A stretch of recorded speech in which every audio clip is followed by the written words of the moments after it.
I turned down a client. He's been reaching out to me for 2 months. He was ready to place the order, but I said no. The crazy part, business has been terrible. I couldn't even bring myself to look at the numbers. In 2 months, we just closed 4 orders. That was barely enough to cover payroll.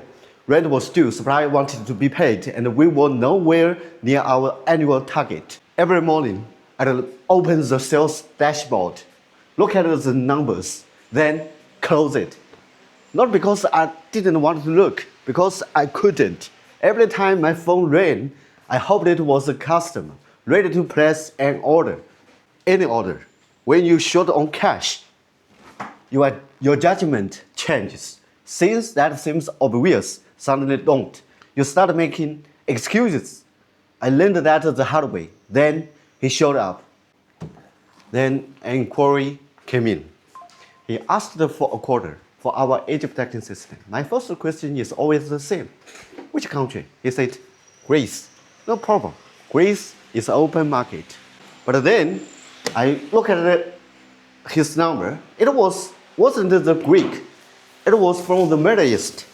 And that's when I knew the shipment wasn't going to Greece. We had an exclusive distributor in the Middle East, but it wasn't a deal I could take, so I didn't call him out. I just sent a very high price. It's high enough to scare off almost anyone, but he didn't disappear. 3 weeks later, my phone rang. It was him. He said, my boss wants to talk to you. He'd like to add you on WeChat. A friend request came through from his boss. I checked the profile. Middle East, just as I expected. I didn't accept it.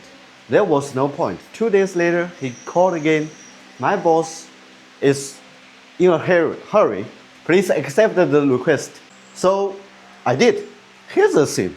A client had been following up with me for 2 months.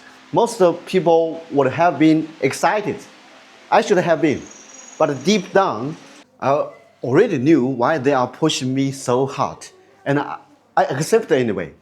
When money gets tight, you stop seeing the warning signs. Or maybe you choose not to. His boss sent one message, a photo. I opened it. It was a match panel. I recognized it immediately. It was our design, the exact same one, the one we designed for our Middle East distributor. This wasn't a coincidence. It was our product. And we promised to protect our distributor's market. That's when my hit sick. There was only one way this could end. Sorry, I can't do it. We have an exclusive distributor in your region. We have an agreement. He replied almost immediately. No problem, just use another company. I'm okay with that. He made it sound so easy. But honestly, he wasn't wrong. There was ways to make it work. People do it every day. But that's when it hit me.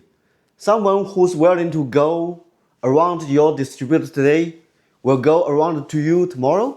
Today, he wanted to pass by my distributor. Tomorrow, he could pass by me. And the hardest part, I needed the order. I really did. I stared at the message for a while. Honestly, I was tempted. Business was terrible. The profit was good. The customer was okay with it.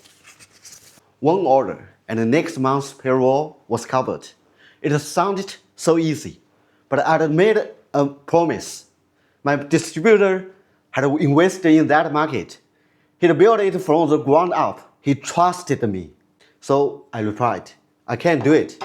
A few minutes later, he asked again. I replied, I can't do it. Some people would see. I would have taken the deal. Honestly, I thought about it too. The money was right there, so why walk away? Then I realized the most valuable thing in business isn't a single order, it's trust. Some money just isn't worth making. Money comes back, trust doesn't. That's the story. Now I'm curious. What would you have done? Cashier was tight. No one would have known. Would you have taken the deal? Let me know in the comments. I read everyone. One last thing. If you are looking for an age protection system, don't just compare prices.